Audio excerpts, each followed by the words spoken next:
കൃഷ്ണാമൃതൻ ചാനലിലേക്ക് എല്ലാ ഗോപന്മാർക്കും സ്വാഗതം. ഇപ്പോൾ ഏകദേശം ഒരു 1.5 മാസത്തോളമായി ഒരു വീഡിയോ ചെയ്തിട്ട്. കാരണം മറ്റൊന്നുമല്ല, എൻ്റെ പേരൻസ് അവർക്ക് അല്പം വയ്യായികയൊക്കെ ഉണ്ടായിരുന്നു. അപ്പോൾ അവരെ പരിചരിക്കുന്ന തിരക്കിലായിരുന്നു ഞാൻ. ഇപ്പം മാതാപിതാ ഗുരുദൈവം എന്നല്ലേ പറയുന്നത്. അപ്പം നമ്മൾ നമ്മുടെ പേരൻസിന് ആ ഒരു പ്രയോറിറ്റി കൊടുക്കണം. അപ്പോൾ അവരെ പരിചരിക്കുന്ന ആ ഒരു തിരക്കിലൊക്കെ ആയ കാരണം എനിക്ക് വീഡിയോസ് ഒന്നും ചെയ്യാനായിട്ട് പറ്റിയില്ല. അപ്പോൾ ഇന്ന് ഞാൻ ചെയ്യുന്ന വീഡിയോ ഭഗവാനിലേക്കുള്ള, അതായത് സാക്ഷാൽ നമ്മുടെ ഉണ്ണിക്കണ്ണനിലേക്കുള്ള, ശ്രീകൃഷ്ണ ഭഗവാനിലേക്കുള്ള എൻ്റെ ആ ഒരു യാത്ര, ഞാൻ എങ്ങനെയാണ് ഭഗവാനിലേക്ക് എത്തിച്ചേർന്നത്.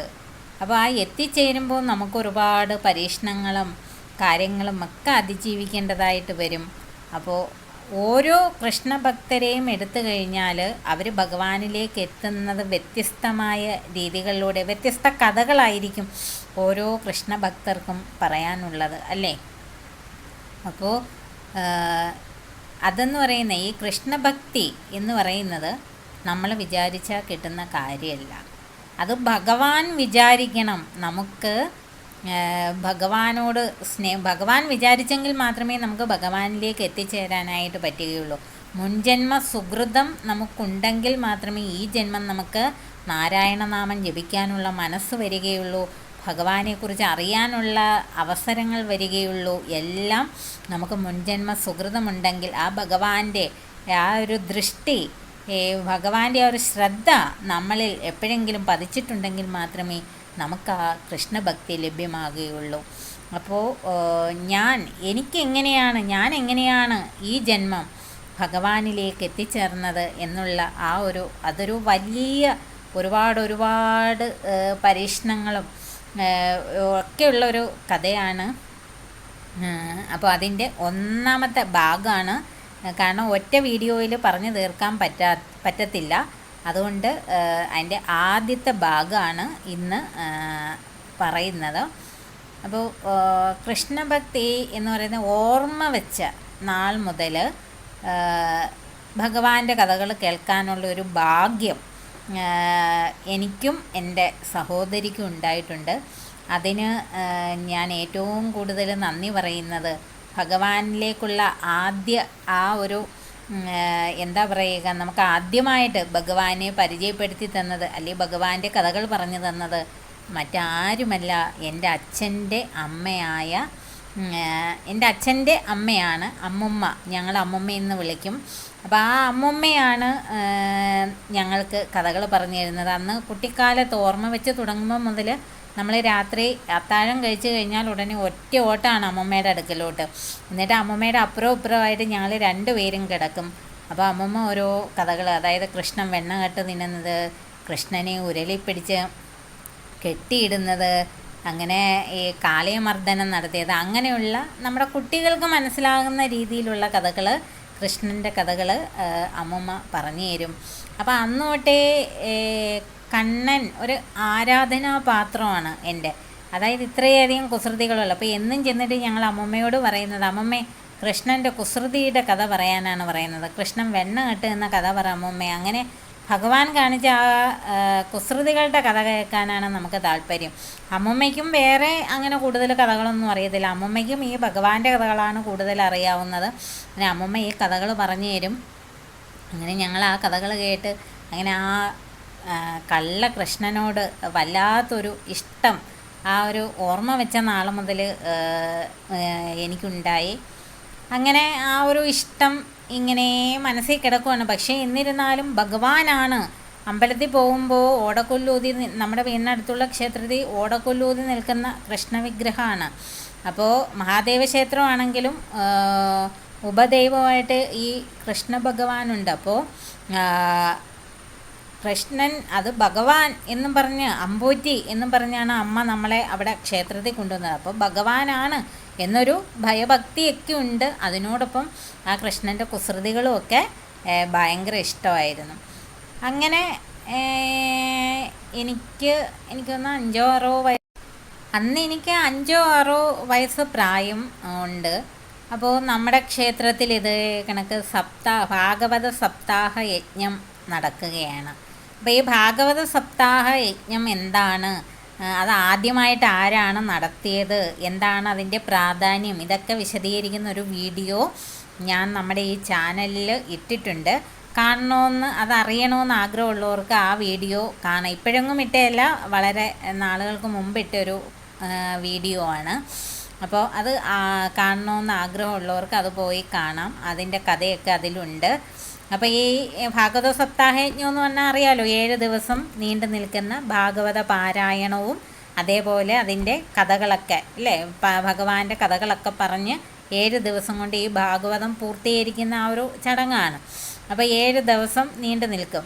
അപ്പോൾ ഈ ഭാഗവത സപ്താഹ യജ്ഞത്തിൽ രുക്മിണി സ്വയംവരം എന്ന് പറയുന്ന ഭാഗം വായിക്കുമ്പോൾ അവിടെ ഒരു രുക്മിണിയായിട്ടൊരു പെൺകുട്ടിയെ വേഷം ധരിപ്പിച്ച് ചെണ്ടമേളത്തിൻ്റെ അകമ്പടിയോടുകൂടി താലപ്പൊലിയൊക്കെ ആയിട്ട് വന്നിട്ട് ഭഗവാന് വരണമാലി അണിയിക്കുന്ന ഒരു ചടങ്ങ് ഇങ്ങനെ നടത്താറുണ്ട്.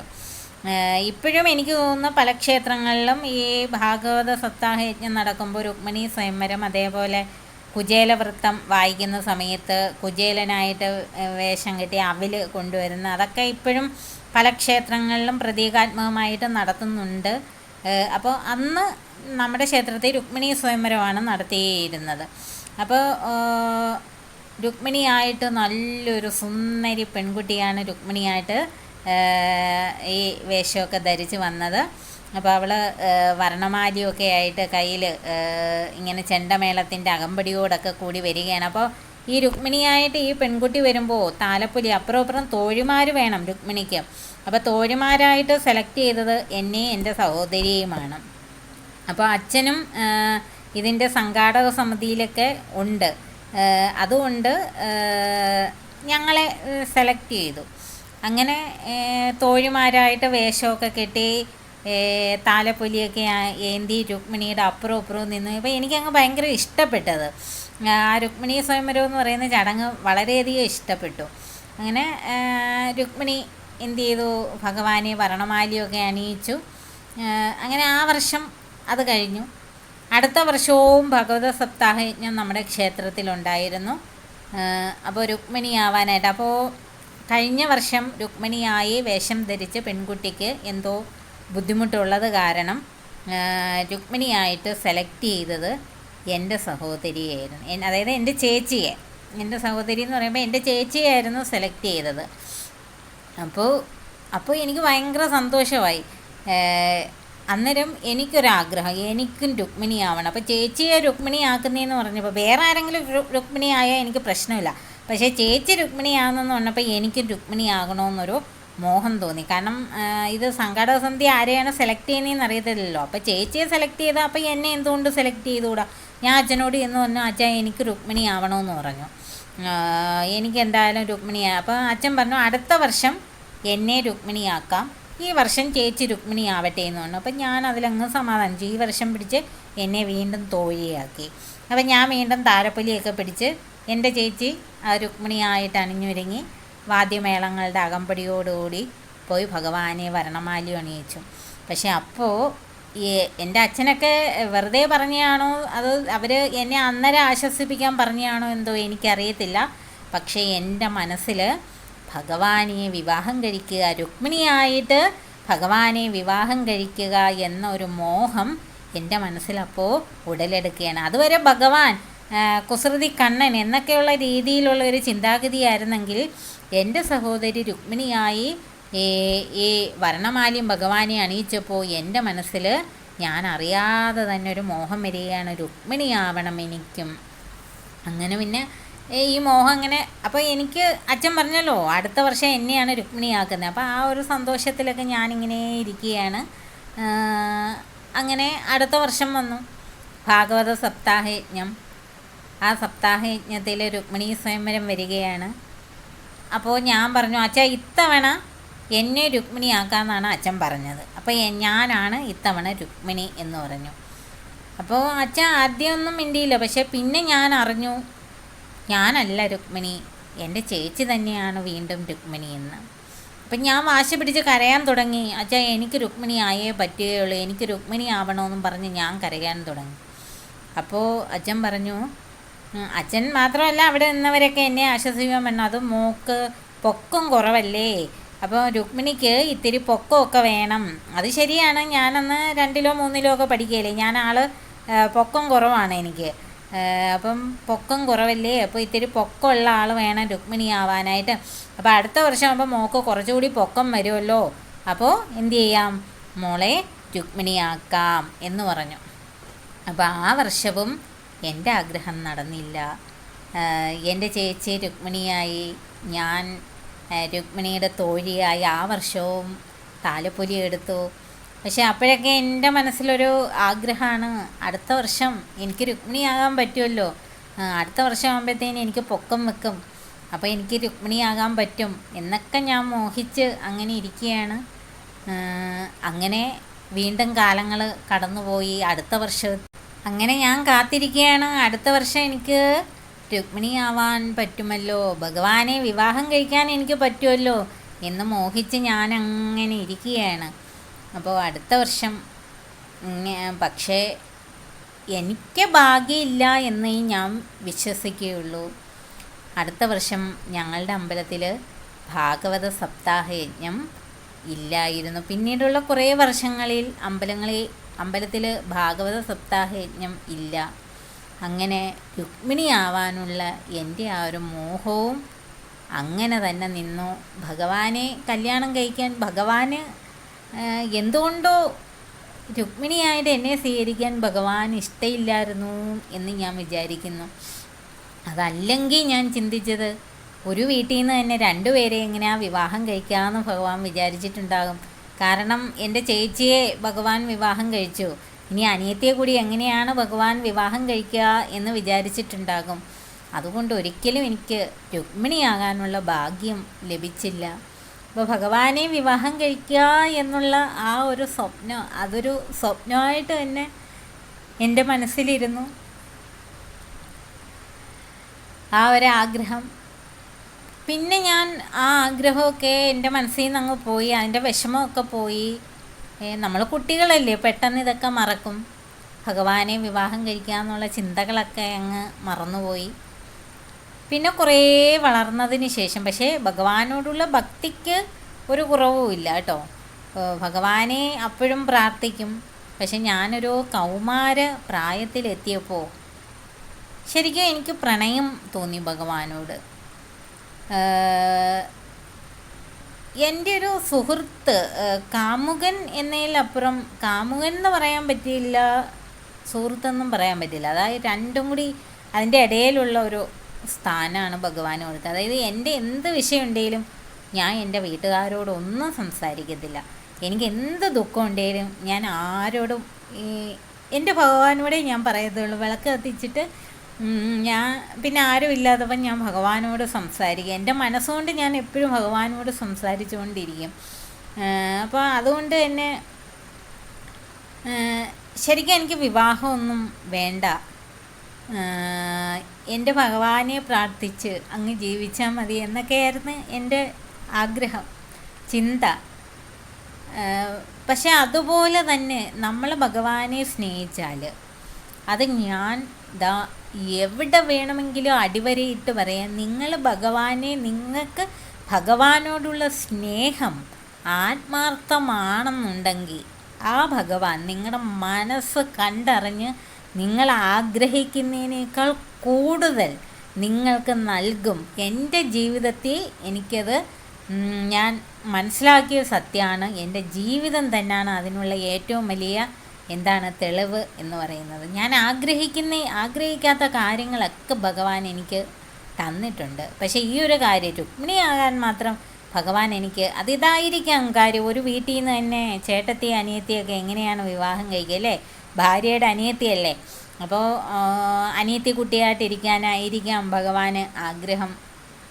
പക്ഷേ ഞാനങ്ങനെയല്ല കണ്ടത് കേട്ടോ. എൻ്റെ ചേട്ടനായിട്ടൊന്നും ഞാൻ ഭഗവാനെ കണ്ടില്ല. പകരം എൻ്റെ മനസ്സറിയുന്ന എൻ്റെ സുഹൃത്ത്, അല്ലെങ്കിൽ ഒരു കാമുക, എനിക്ക് വിവാഹം വേണ്ട, എനിക്ക് എൻ്റെ ഭഗവാനോടുള്ള ഭക്തി, ഭഗവാൻ മതി എന്നുള്ള ചിന്തയിൽ ആണ് ഞാൻ എൻ്റെ കൗമാര കാലഘട്ടം കടന്നു പോകുന്നത്. കൗമാര കാലഘട്ടം പരിശോധിച്ചാൽ അറിയാം, ഞാൻ അധികം ആരോടും ഒന്നും അങ്ങനെ വലിയ സംസാരമൊന്നും ഇല്ലാതെ, ഇപ്പോൾ കോളേജിൽ പോയാലും അവിടെ പോകും, തിരിച്ചു വരും, ഇങ്ങനെ സൗഹൃദങ്ങൾ അധികം ഇല്ല. അങ്ങനെ ആരോടും മിണ്ടാതെ എൻ്റെ സൗഹൃദം ഭഗവാനോട് മാത്രമായിരുന്നു. ഭഗവാനെ അപ്പോൾ ഇങ്ങനെ ഇതിൻ്റെ മറ്റൊരു വശവും കൂടി ഞാൻ പറഞ്ഞാൽ, എൻ്റെ സഹോദരി ഭഗവാനെ വിവാഹം കഴിച്ചു എന്ന് പറഞ്ഞു ഇല്ലേ, 2 പ്രാവശ്യം രുക്മിണിയായിട്ട് ഭഗവാനെ വിവാഹം കഴിച്ച ആളാണ് എൻ്റെ സഹോദരി എന്ന് പറയുന്നത്. 2 പ്രാവശ്യം അവൾക്ക് ആ ഒരു ഭാഗ്യം, അവളുടെ മുൻജന്മ സുഹൃതമെന്നേ ഞാൻ അതിനെ പറയത്തുള്ളൂ. കാരണം 1 പ്രാവശ്യമല്ല, 2 പ്രാവശ്യം. എന്നിട്ട് നിങ്ങൾ ബാക്കി കേൾക്കണം. ആ എൻ്റെ സഹോദരിയെ ഏറ്റവും ഒരു പ്രശസ്തമായ ശ്രീകൃഷ്ണസ്വാമി ക്ഷേത്രത്തിൻ്റെ തൊട്ടു മുമ്പിലാണ് അവളെ വിവാഹം കഴിച്ചു കൊണ്ടുപോയിരിക്കുന്നത്.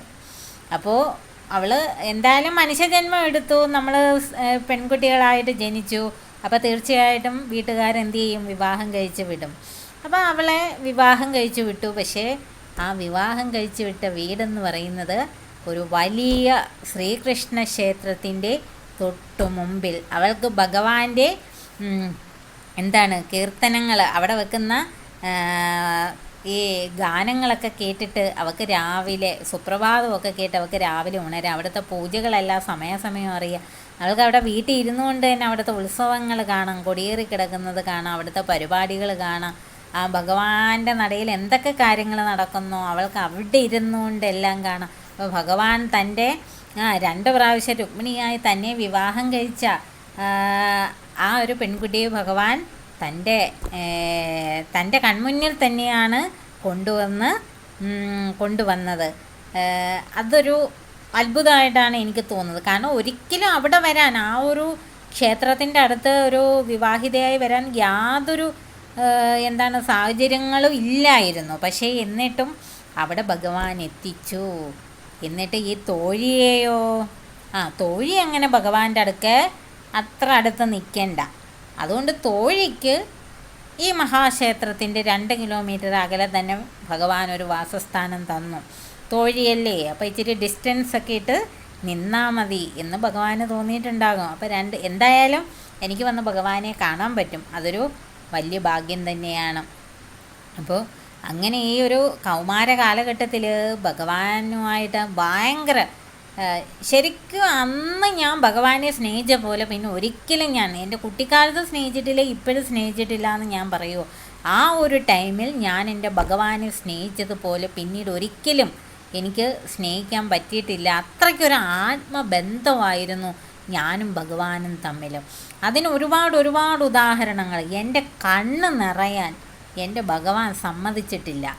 അഥവാ എൻ്റെ കണ്ണ് ആരെങ്കിലും അല്ലെങ്കിൽ എന്തെങ്കിലും റീസൺ കൊണ്ടാണ് നിറയുന്നതെങ്കിൽ ഭഗവാൻ അതിൻ്റെ സൊല്യൂഷൻ, അത് ഒരുപാട് നാളൊന്നും എടുത്തല്ല ചെയ്യുന്ന, പിറ്റേന്ന് നെക്സ്റ്റ് ഡേ ഭഗവാൻ അതിന് സൊല്യൂഷൻ കണ്ടെത്തിയിരിക്കും. അപ്പോൾ അത്രയ്ക്ക് ആത്മബന്ധമായിരുന്നു ഞാനും എൻ്റെ ഭഗവാനും തമ്മിൽ. ഇപ്പോൾ ഉദാഹരണം പറഞ്ഞു കഴിഞ്ഞാൽ എന്താ പറയുക, അപ്പോൾ എൻ്റെ ഈ സഹോദരിയുടെ വിവാഹത്തോടൊക്കെ അനുബന്ധിച്ച് ഞങ്ങൾ ജനിച്ച ആ ഒരു വീടും സ്ഥലവും ഒക്കെ വിറ്റിട്ട് ചേച്ചിയുടെ കല്യാണമൊക്കെ നടത്തി കഴിഞ്ഞിട്ട് ബാക്കി ക്യാഷ് ബാങ്കിൽ ഇട്ടിട്ട് ഞങ്ങളിങ്ങനെ വാടകയ്ക്ക് താമസിക്കുകയാണ്. അപ്പോൾ ഇങ്ങനെ സ്ഥലവും നമുക്ക് സ്ഥലം വാങ്ങിച്ച് വീട് വെക്കണം ഇനി. അപ്പോൾ അതൊക്കെ ഇങ്ങനെ അന്വേഷിച്ചുകൊണ്ടിരിക്കുകയാണ്. അങ്ങനെ അന്വേഷിച്ചുകൊണ്ടിരിക്കുന്ന ഒന്നും ശരിയാവണില്ല. ഒന്നുകിൽ വഴി കാണില്ല, അല്ലെങ്കിൽ ദൂരെ കൂടുതലായിരിക്കും, അങ്ങനെ അല്ലെങ്കിൽ വേറെ എന്തെങ്കിലുമൊക്കെ തടസ്സങ്ങളും കാര്യങ്ങളും ഒരിക്കലും ശരിയാവണില്ല. അപ്പോൾ എനിക്ക് സത്യം പറഞ്ഞാൽ ഭയങ്കര വിഷമമായി. കാരണം ഒരു കിടപ്പാടം, അത് നമുക്ക് ഉണ്ടായിരുന്ന ഒരു കിടപ്പാടം വിറ്റു. വാടക വീട്ടിൽ കിടക്കുക എന്ന് പറയുന്നത് എപ്പോഴും നമ്മൾ ഇനി അവർ മാറാൻ പറയുമ്പം നമ്മൾ മാറണം ഇല്ലേ, അതൊക്കെ എന്ന് പറയുന്നത് നമ്മുടെ ഒരു കുടിലാണെങ്കിലും സ്വന്തം വീട്ടിൽ കിടക്കുന്ന സുഖം ഒരിക്കലും നമുക്ക് വാടക വീട്ടിൽ കിടക്കുമ്പോൾ കിട്ടത്തില്ല. അപ്പോൾ എങ്ങനെയും ഒരു കുറച്ച് സ്ഥലം വാങ്ങിച്ചൊരു വീട് വെക്കണമെന്നുള്ളൊരു ചിന്ത. അപ്പോൾ അച്ഛൻ നോക്കിയിട്ടൊന്നും കാര്യങ്ങൾ നടക്കുന്നില്ല. അപ്പോൾ ഒരു ദിവസം ഞാനിങ്ങനെ, അതുവരെ ഞാൻ ഭഗവാനോട് ഇതൊന്നും പറഞ്ഞില്ല, അച്ഛനും അമ്മയും ചെയ്തോട്ടെ, അവരുടെ ഇതിന് ഞാനങ്ങ് വിട്ടു. അവസാനം ഇതൊരു വല്ലാത്ത ഒരു വിഷമഘട്ടത്തിലേക്ക് വന്നപ്പോൾ ഞാൻ ഭഗവാനോട് പറഞ്ഞു, ഭഗവാനേ, എനിക്ക് അങ്ങ് എത്രയും വേഗം എനിക്ക് ഒരു സ്ഥലം കണ്ടെത്തി തരണം, ഞങ്ങൾക്ക് അനുയോജ്യമായിട്ടുള്ള ഒരു സ്ഥലം കണ്ടെത്തി തരണം. ഇല്ലെന്നുണ്ടെങ്കിൽ അങ്ങ് എന്നെ, അന്നത്തെ ആ ഒരു പ്രായത്തിൻ്റെ ഒരു ഇതിലാണ് ഞാനങ്ങ് പറഞ്ഞത്, ഇല്ലെങ്കിൽ അങ്ങ് എന്നെ എൻ്റെ ജീവൻ അങ്ങ് എടുത്തേക്കണം, എനിക്ക് വേണ്ട. അങ്ങ് എനിക്ക് ഒരു മാസ സമയം അങ്ങേക്ക് തരാം, അതിനുള്ളിൽ എനിക്ക് സ്ഥലം കണ്ടെത്തി തരണം. ഇതാണ് ഞാൻ ഭഗവാനോട് ആവശ്യപ്പെട്ടത്. അപ്പം അന്ന് ഞാൻ ഒരു ദീപാരാധന സമയത്താണ് ഈ ഭഗവാനോട്, അതായത് ഞങ്ങളിപ്പോൾ താമസിക്കുന്ന സ്ഥലത്തിൻ്റെ അടുത്തുള്ള പ്രശസ്തമായ ശ്രീകൃഷ്ണസ്വാമി ക്ഷേത്രത്തിലെ ദീപാരാധന സമയത്ത് ആണ് ഞാനിത് ഭഗവാനോട് ആവശ്യപ്പെടുന്നത്. ആ ശ്രീകൃഷ്ണസ്വാമി ക്ഷേത്രം വേറെ ഒന്നുമല്ല, നമ്മുടെ മുഖത്തല ശ്രീകൃഷ്ണസ്വാമി ക്ഷേത്രമാണ്. ആ ഭഗവാനോടാണ് ഞാനിത് ആവശ്യപ്പെടുന്നത്. അപ്പോൾ ആവശ്യപ്പെട്ടതും പിറ്റേന്ന് സ്ഥലം കണ്ടെത്തുകയാണ്. വിത്തിൻ 1 വീക്ക് ഞങ്ങൾ ആ സ്ഥലത്തിൻ്റെ പ്രമാണം എഴുതുകയാണ്. നോക്കൂ, ഞാൻ ഭഗവാന് 1 മാസം സമയം കൊടുത്തു, പക്ഷേ ഒരാഴ്ചയ്ക്കുള്ളിൽ ഭഗവാൻ അത് ക്ലിയർ ചെയ്തു വന്നു. അങ്ങനെ ഒരുപാട് അനുഭവങ്ങൾ ആ ഒരു കാലഘട്ടത്തിൽ എനിക്കുണ്ടായി. പിന്നെ ഇപ്പോൾ ഉദാഹരണത്തിന് പറഞ്ഞാൽ, ഞാൻ ആദ്യം ഒരിടത്ത് ജോലി ചെയ്തത് 2 ബസ് കയറി എനിക്ക് പോകണം. അപ്പോൾ തിരിച്ചെത്തുമ്പോൾ ഇരുട്ടും രാത്രിയാവും. അപ്പോൾ അച്ഛൻ വന്ന് ബസ് സ്റ്റോപ്പിൽ നിൽക്കും, എന്നെ കൂട്ടിക്കൊണ്ട് വരും. അങ്ങനെ അന്ന് ജോലിയായ, അതായത് ഡിഗ്രിയൊക്കെ കഴിഞ്ഞ് ജോലിക്ക് കയറിയ സമയത്ത് 2 ബസ് കയറി വരണം. അങ്ങനെയൊക്കെ ബുദ്ധിമുട്ട്. അപ്പോൾ ഒരു ദിവസം എന്തോ അച്ഛന് എന്നെ വിളിക്കാൻ വരാൻ പറ്റിയില്ല. അങ്ങനെ വരാൻ പറ്റാതായപ്പോഴത്തേന് ഞാൻ ഒറ്റയ്ക്ക് ഈ ക്ഷേത്രത്തിൻ്റെ അടുത്തുകൂടി, കുറച്ച് 2 കിലോമീറ്റർ അകലെയാണല്ലോ, 2 കിലോമീറ്റർ തികച്ചില്ലാന്ന് തോന്നുന്നു, 1.5 കിലോമീറ്റർ അകലെയാണല്ലോ വീട്. അപ്പോൾ ഇന്നും അച്ഛൻ വന്നിട്ടാണ് കൂട്ടിയിട്ട് പോകുന്നത്. ഇന്നിപ്പോൾ അച്ഛനില്ല. അപ്പോൾ ഞാൻ ഒറ്റയ്ക്ക് ഈ അമ്പലത്തിൻ്റെ മതിൽ ചുറ്റി നടന്നു വരികയാണ്. അപ്പോൾ എൻ്റെ മനസ്സിൽ ഇങ്ങനെ ഞാൻ പറയുകയാണ്, ഭഗവാനെ, എനിക്ക് സിറ്റിയിൽ എവിടെയെങ്കിലും ജോലി ആയിരുന്നെങ്കിൽ എനിക്ക് 5 മണിയാകുമ്പോഴത്തേന് വീടെത്തായിരുന്നു. ഇതിപ്പം 2 വണ്ടി കയറി വരണം, അപ്പോൾ ഇരുട്ടും, ഇന്ന് കണ്ടില്ലേ ആരുമില്ല, ഞാൻ ദേ ഒറ്റയ്ക്കാണ് പോകുന്നത് ഭഗവാനെ എന്നൊക്കെ ഞാൻ മനസ്സുകൊണ്ട് ഭഗവാനോട് സംസാരിക്കുകയാണ്. പിറ്റേന്ന്, നിങ്ങളാരും വിശ്വസിക്കില്ല എന്നറിയാം, പക്ഷേ ഇതെൻ്റെ ജീവിതത്തിൽ നടന്ന കാര്യമാണ്. പിറ്റേന്ന് എനിക്കൊരു ഫോൺ കോൾ വരികയാണ്. അതായത് അന്ന് ഞാൻ കമ്പ്യൂട്ടർ പഠിപ്പിക്കുന്ന ജോലിയായിരുന്നു ചെയ്തുകൊണ്ടിരുന്നത്. അപ്പോൾ ഒരു സിറ്റിയിലെ ഒരു സെൻറ്ററിൽ TTC സ്റ്റുഡൻസിന് കമ്പ്യൂട്ടർ TTC സ്റ്റുഡൻസിന് ക്ലാസ് എടുക്കാനായിട്ട് ടീച്ചറിനെ ആവശ്യമുണ്ട്. അപ്പോൾ ടീച്ചർക്ക് വരാമോ എന്ന് ചോദിച്ച് ഒരാൾ എന്നെ വിളിക്കുകയാണ്. പിറ്റേന്ന്, 1 മാസമൊന്നും എടുത്തില്ല, ഞാനിത് ഭഗവാനോട് ഇങ്ങനെ മനസ്സിൽ ചിന്തിച്ച് പിറ്റേന്ന് എനിക്ക് ഫോൺ കോൾ വരുന്നു. ഞാൻ ഇൻ്റർവ്യൂവിന് അന്ന് അറ്റൻഡ് ചെയ്യുന്നു. എനിക്ക് അടുത്ത ദിവസം തൊട്ട് അവിടെ ജോലി. എനിക്ക് കൃത്യം 5 മണിയാകുമ്പോഴത്തേന് എൻ്റെ വീട്ടിലെത്താം. മനസ്സിലായില്ലേ? ഇതിങ്ങനെ 1, 2 ഒന്നും അല്ല, പറയാൻ തുടങ്ങിക്കഴിഞ്ഞാൽ ഒരുപാട് അനുഭവങ്ങൾ. അതായത് ഞാൻ എന്ത് മനസ്സിൽ വിചാരിച്ചോ അത് പിറ്റേന്ന്. പക്ഷേ ഞാനന്ന് വലിയ കാര്യങ്ങളൊന്നും ചിന്തിച്ചിട്ടില്ല. എനിക്ക് ഒരുപാട് സമ്പത്ത് വേണമെന്നോ അല്ലേ അങ്ങനെ വേറെ ഒന്നും, വലിയ മണിമാളിക വേണമെന്നോ ഒന്നും ഞാൻ ചിന്തിച്ചിട്ടില്ല.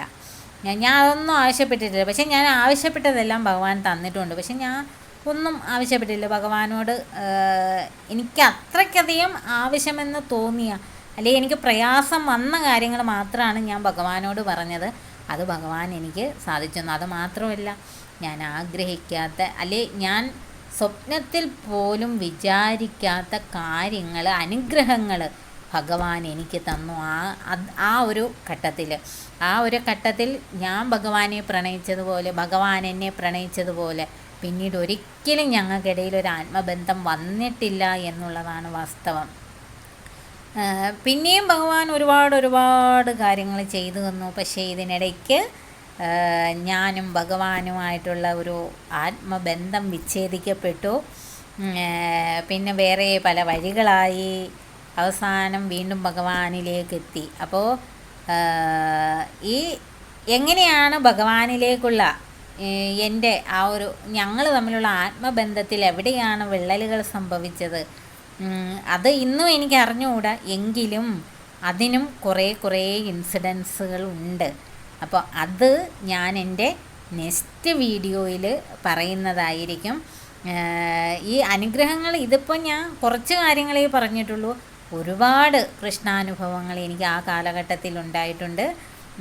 അപ്പോൾ അത് കുറച്ച് കാര്യങ്ങൾ, അത് ആത്മബന്ധം എങ്ങനെ ഇല്ലാതായി പിന്നീട് അതെങ്ങനെ വീണ്ടെടുത്തു, അത് നെക്സ്റ്റ് പാർട്ടിൽ ഞാൻ പറയാം. ഇപ്പം തന്നെ ഈ വീഡിയോയുടെ ലെന്ത് കൂടിയെന്ന് തോന്നുന്നു. അപ്പോൾ എനിക്കെല്ലാവരോടും ഒറ്റ കാര്യമേ പറയാനുള്ളൂ. നിങ്ങൾ കൃഷ്ണ ഭഗവാനെ, നമ്മുടെ ഭഗവാനെ ആത്മാർത്ഥമായിട്ട് നിങ്ങളങ്ങോട്ട് സ്നേഹിച്ചോളൂ. ഭഗവാൻ ആ മനസ്സറിഞ്ഞ് ചെയ്യും. ഇപ്പോൾ ഞാൻ ആ ഭഗവാനുമായിട്ട് അന്നുണ്ടായ ആത്മബന്ധം വീണ്ടെടുക്കാൻ ഞാൻ പരിശ്രമിച്ചുകൊണ്ടിരിക്കുകയാണ്. അത് ഭഗവാൻ കുറേശ്ശെയായിട്ട് അതെനിക്ക് നൽകുന്നുണ്ട്. ഇപ്പോൾ ആ ഒരു ആത്മബന്ധത്തിലേക്ക് ഞാൻ എത്തിക്കൊണ്ടിരിക്കുകയാണ്. പക്ഷെ പൂർണ്ണമായിട്ടും എത്തിയിട്ടില്ല, ഇനിയും എത്താനുണ്ട്. അപ്പോൾ എല്ലാവരോടും പറയുന്നത്, നമ്മളൊന്നും പ്രതീക്ഷിക്കണ്ട. നമ്മൾ ഭഗവാനെ അങ്ങോട്ട് സ്നേഹിക്കുക, ആത്മാർത്ഥമായിട്ട് സ്നേഹിക്കുക, നമ്മുടെ ഫ്രണ്ടായിട്ട് കാണുക, എല്ലാ കാര്യങ്ങളും ഭഗവാനോട് സംസാരിക്കുക, ഡിസ്കസ് ചെയ്യുക. അത് ബാക്കി ഭഗവാൻ അങ്ങോട്ട് ചെയ്തോളും. ചിലപ്പോൾ അതിനിത്തിരി വൈകലുണ്ടാകുമായിരിക്കും, ചിലപ്പോൾ പെട്ടെന്ന് വരുമായിരിക്കും.